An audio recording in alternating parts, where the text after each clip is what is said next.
5 राज्यों के विधानसभा चुनावों का फाइनल राउंड आज हो चुका है और सबकी नज़र बंगाल के इलेक्शन पर है, क्योंकि वहीं पर ममता बनर्जी की सरकार पर सबकी नज़र है और ये भी अनुमान लगाए जा रहे हैं कि क्या बीजेपी इस बार आएगी या फिर एक बार फिर से ममता बनर्जी रिपीट करेंगी। तमाम चैनलों के एग्जिट पोल आ चुके हैं और इन्हीं एग्जिट पोल्स को लेकर के बातचीत करने के लिए मेरे साथ हैं वरिष्ठ संवाददाता जितेंद्र जी। जितेंद्र जी बंगाल में होकर के आए हैं और वहाँ की गलियाँ और सड़कों को कई दिनों तक नापा है, वहाँ के लोगों की मन की बात जानी है और मन में झांका भी है। इस बार ये बताइए कि एग्जिट पोल आ चुके हैं, एग्जिट पोल के मिले जुले हैं, कुछ लोग बीजेपी के साथ खड़े हैं, बीजेपी की तरफ सरकार बनाते हुए नजर आ रहे हैं, कुछ लोग टीएमसी की। लेकिन इस एग्जिट पोल का जो पूरा निचोड़ है, आप वहाँ क्षेत्र में रह करके आए, क्या दिख रहा है, किस तरफ ये एग्जिट पोल 4 तारीख को जब फाइनल रिजल्ट्स आएंगे किसका सही होने वाला है और किसका इस बार फिर से वही गोलमोल वाला होने वाला है? देखिए कुलदीप, इस बार चूँकि आपने जैसे जिक्र कि मैं खुद होकर आया हूँ वहाँ पर, मैं गया हूँ वहाँ पर, कई जो विधानसभा कवर करके आया हूँ। कोई भी वोटर ऐसा मुझे नहीं मिला था कि जो क्लियर कट ये बोले कि नहीं इस बार बीजेपी की सरकार आ रही है या ममता दी की सरकार आ रही है। जो होगा अच्छा होगा। और जब ये पूछते थे कि बदलाव होगा कि नहीं होगा, बदलाव तो होना चाहिए, लेकिन किसकी सरकार आ रही है कोई भी बताने को ये राजी नहीं था कि किसकी सरकार आएगी। लेकिन अब चूंकि पोलिंग वहाँ पर हो चुकी है और दोनों ही फेज़ में बम्पर वोटिंग हुई है कुलदीप, 90 का आंकड़ा पार किया है। पहली बार ऐसा बंगाल में होने जा रहा है कि जब प्रत्याशित वोटर टर्नआउट यहाँ पर देख पूरे देश में इस बार ये तो कही बिल्कुल बिल्कुल कह सकते हैं हम। लेकिन बंगाल की नज़रें सब पर हैं और सबसे ज़्यादा वोटिंग भी वहाँ पर हुई है। हालांकि पुडुचेरी में ज़रूर वहाँ पर वोटिंग परसेंटेज बहुत अच्छा रहा है, लेकिन वो छोटा राज्य है। बंगाल एक बहुत बड़ा राज्य है, 294 सीटें वहाँ पर हैं और पहले फेज में हमने देखा कि 93.13 वोटिंग वहाँ पर हुई है। अभी की अगर मैं आज की बात करूँ, जो पोलिंग खत्म हुई है, शाम 6 बजे तक के जो आंकड़े हमारे पास हैं, हालांकि फाइनल आंकड़े भी कल सुबह तक आएंगे, 90 पार जा चुकी है वोटिंग। यानी कि इस बार भी इस फेज़ में मान के चलिए कि 93 को भी क्रॉस कर सकती है, वो जो पिछला रिकॉर्ड है उसको भी तोड़ सकते हैं। आपने बात की कि जो एग्जिट पोल पे एक एग्जिट पोल में आपका अपना बताता हूँ जो वहाँ घूम के आया हूँ। शायद मुझे लगता है कि इस बार वहाँ बंगाल में बदलाव हो सकता है, क्योंकि मुझे लगता है कि मैंने करीब 2,500 से 3,000 लोगों से भी संपर्क किया है वहाँ पर और गया हूँ उनके पास। उसमें एक शायद सेंस ऑफ ह्यूमर उनके अंदर था इस बार कि हमें बदलाव करना है, क्योंकि ममता बनर्जी की सरकार से बहुत त्रस्त लोग नजर आए। इनकम्बेंसी बहुत बड़ा फैक्टर नजर आया मेरे को वहाँ पर। तो ये तो एक मेरा अपना ओपिनियन है कि शायद इस बार बदलाव वहाँ पर हो सकता है। आपने बात की एग्जिट पोल्स की, एग्जिट पोल्स के नतीजे भी कई बार चौंका देते हैं, हम पहले भी देख चुके हैं। लेकिन इस बार की अगर बात करूँ आपसे मैं, तो मेरे पास कुछ अलग अलग जो पोल्स हैं उनके कुछ आंकड़े मेरे पास आए हैं जो कि चौंका रहे हैं मुझे भी। मैट्रिक्स की अगर मैं बात करूं तो टीएमसी को 125 से 140 सीटें वो दे रहा है, बीजेपी को वो दे रहे हैं 146 से 161 सीटें और अन्य को 6 से 10 सीटें। यानी कि सरकार बीजेपी वहां बनाती नजर आ रही है इन आंकड़ों के अनुसार अगर मैं बात करूं तो। बहुत जो बहुमत का जो आपने बताया ना, वो बहुत कम है। हाँ, बहुत आसपास ही हैं। वहीं अगर मैं चाणक्य की बात करूं, जो बहुत बड़ा एक पोल मेकर माना जाता है हमारे देश का, उन्होंने अपने जो आंकड़े दिए हैं वो क्लियर कट मेजॉरिटी बीजेपी को दे रहे हैं। वो भी 150 से 160 दे रहे हैं और 130 से 140 का जो आंकड़ा है वो टीएमसी को दिया है। यानी कि 10-10 सीटों का उन्होंने अंतर रखा है। लेकिन दोनों की अगर बात करें तो 20 से 30 सीटों का अंतर ये बन रहा है दोनों पार्टी के बीच में। वहीं अगर पीपल्स पल्स की मैं बात करूं तो वो टीएमसी को बम्पर मेजॉरिटी देते नजर आ रहे हैं।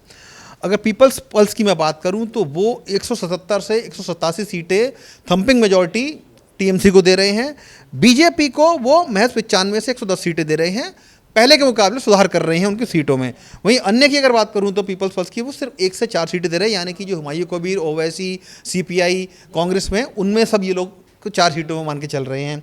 पोल डायरी की अगर बात करूं तो वो जो टीएमसी है वो कह रही है कि 99 से 127 सीटें टीएमसी को दे रहे हैं। बीजेपी को ये भी मेजॉरिटी बनाती दे रहे हैं, 142 से 171 सीटें ये बता रहे हैं। वही अन्य को 5 से 9 सीटें हैं।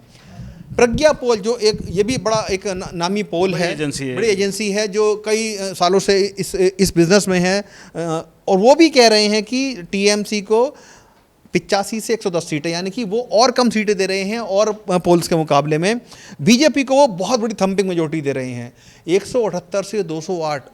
ये बहुत बड़ा आंकड़ा है और चौंकाने वाला है। हालांकि धरातल पे किस तरीके से इन्होंने ये सर्वे किया है ये वो अच्छे से जानते हैं, लेकिन इतनी बड़ी थंपिंग मेजॉरिटी देना कहीं ना कहीं एक बहुत बड़ा मतलब मैंडेट इसको मैं कहूँगा कि अप्रत्याशित होगा बंगाल की जैसी भूमि के लिए, जो कि टीएमसी का गढ़ माना जाती है। बीजेपी हालांकि 15 साल से प्रयास जरूर कर रही है कि हम किसी तरीके से ममता दीदी का किला ढा दें, लेकिन इन पोल्स की अगर मैं बात करूं, मुझे ऐसा लग रहा है कि शायद वो किला ढह रहा है। एक दो कुछ और आंकड़े मेरे पास है। पी मार्क की अगर मैं बात करूं तो 118 से 138 सीटें टीएमसी को दे रहे हैं, ये भी बीजेपी को 150 से 175 सीटें दे रहे हैं।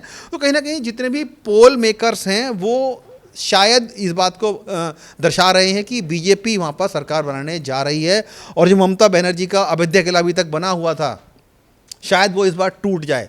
लेकिन एक चीज मैं यहाँ पर आपको रोक करके जोड़ना चाहूंगा कि फाइनल नतीजे नहीं है ये रुझान है, और रुझानों की बात नहीं, रुझान भी नहीं है, ये एग्जिट पोल है। एग्जिट पोल है, ये केवल अनुमान है। रुझान और परिणाम तो 4 तारीख को पता चलेंगे, और कई बार ये एग्जिट पोल फेल भी हुए हैं, बुरी तरह से फेल हुए हैं। 2024 का इलेक्शन लोकसभा वाला सबको याद है, तमाम लोगों ने 400 पार किए थे, 400 पार, लेकिन कहाँ 300 भी पार नहीं हुआ था। लेकिन फिर भी एग्जिट पोल को लेकर के आपने ज़मीन पर लोगों से बात की, एक सवाल मेरे मन में ये आता है कि आपने लोगों से बात की, 3000 लोगों से आपने संपर्क किया, वहाँ बातचीत, कई सीटों में आप घूमे फिरे, वहाँ लोग अपने मन की बात नहीं बता रहे। आखिरकार ये एग्जिट पोल्स वालों को कैसे वो बता दे रहे हैं? वो भी 6 बजे तक वोटिंग हुई और 6 बजे के बाद सीधे आकर के 6:30 7:30 बजे के आसपास इन लोगों ने एग्जिट पोल रिलीज कर दिया। इसका थोड़ा गणित समझा देता हूँ किस तरीके से जो पोल्स करते हैं। इनकी जो एजेंसीज होती हैं, जो उनके कार्यकर्ता होते हैं, वो ऐसा नहीं कि एक दिन से बात कर रहे होते हैं कार्यकर्ता या जमीनी स्तर पर काम कर रहे होते हैं। वो लगातार लोगों से मिलते जुलते रहते हैं, उनका असेसमेंट करते रहते हैं, फीडबैक लेते रहते हैं, और हर वर्ग के लोगों को, चाहे वो 18 से 25 साल का वोटर हो, 25 से 40 साल का वोटर हो, या उससे अब एज का हो, इसी तरह महिलाओं को, महिलाओं को, बुजुर्गों को, हर तरह के जो तबके का वोटर होता है उनसे बातचीत की जाती है, और उसके आधार पर ये असेसमेंट किया जाता है कि इनके जहन में क्या है। ये सिर्फ जिस दिन पोलिंग होती है उस दिन के आंकड़े नहीं होते हैं, उससे पहले की भी चर्चा होती है। ये एक असेसमेंट होता है उनका कि सपोज की मैंने आपसे बात की है और इसी तरीके 10 लोगों से बात की है, भले आपसे मैंने आज पोलिंग डे वाले दिन बात की है, कुछ 5 लोगों से 2-3 दिन पहले बात की है, उसका एक असेसमेंट लगाते हैं और देखते हैं कि हर वर्ग के वोटर के जो अनुमान किस तरह निकल कर आ रहा है। क्वेश्चंस उनके सामने दिए जाते हैं, क्वेश्चनर होते हैं, उसके आधार पर ये लोग तय करते हैं कि किसको मेजॉरिटी मिलती नज़र आ रही है। और चूँकि मैं खुद ज़मीन पर गया हूँ तो मेरा भी एक असेसमेंट है, मैंने आपको बताया कि शायद जनता के मन में बदलाव का मूड है, लेकिन इस बार मुद्दे कुछ ऐसे भी थे कुलदीप, SIR और महिला सुरक्षा। मैं आपको बता दूं कि ये 2 बहुत बड़े प्रोमिनेंट मुद्दे रहे हैं चुनावों में, जो जमकर लोगों ने इस पर अपनी राय रखी है। SIR के ज़रिए कहीं ना कहीं जो वोट कटे, उसका लोगों के मन में भी एक डर था, भय था। दूर दूर से लोग वोट देने आए, जो बंगाल में नहीं भी रहते हैं लेकिन घर परिवार उनका वहाँ पर है, कहीं ना कहीं उनको ये लग रहा था कि अगर हम नहीं जाएंगे इस बार तो हमारा वोट ना कट जाए। मैं आपको एक चीज़ बड़ा बताता हूँ, कई लोग ऐसे भी सुनने में आया है कि जिन्होंने वोट दिया है, अपनी जो पर्ची इस बार इनको मिली थी कि वोट देकर आए हैं, उसको लेमिनेट करा के रख लिया है आगे के भविष्य के लिए, कि अगर अगली बार भी कुछ ऐसा होता है तो हमारे पास सबूत रहेगा कि देखिए हमने 2026 के इलेक्शनों में भी अपना वोट डाला है, हम यहीं के वोटर हैं। ये भी एक लोगों के मन में जहन में था। और दूसरी बात, महिला मुद्दा, महिला सुरक्षा मुद्दा एक बहुत बड़ा मुद्दा था, इस पर तो बहुत विस्तार से बात हो चुकी है और ये मुद्दा रहा है, बीजेपी ने इसको बढ़ चढ़ करके उठाया है। लेकिन फाइनल ये तमाम मुद्दों के बाद फाइनल जो रिजल्ट है वो 4 मई को आएगा, और इस बार तमाम लोग कह रहे हैं कि डर दोनों तरफ से था। वोटर दोनों पार्टियों को डर की वजह से दे रहा था कि कहीं बीजेपी ना आ जाए, और कुछ लोग इस डर से भी वोट दे रहे थे कि हमारा वोट ना कट जाए और हम बंगाल से कहीं विस्थापित या फिर हमें खुद को साबित करने के लिए फिर लौटने का कोई मौका ना मिले। फिलहाल आपको क्या लगता है, आपका एग्जिट पोल क्या कहता है? आप अपने मन की बात हमें कमेंट बॉक्स में ज़रूर लिखें। और आप देख रहे थे स्टेट मिरर।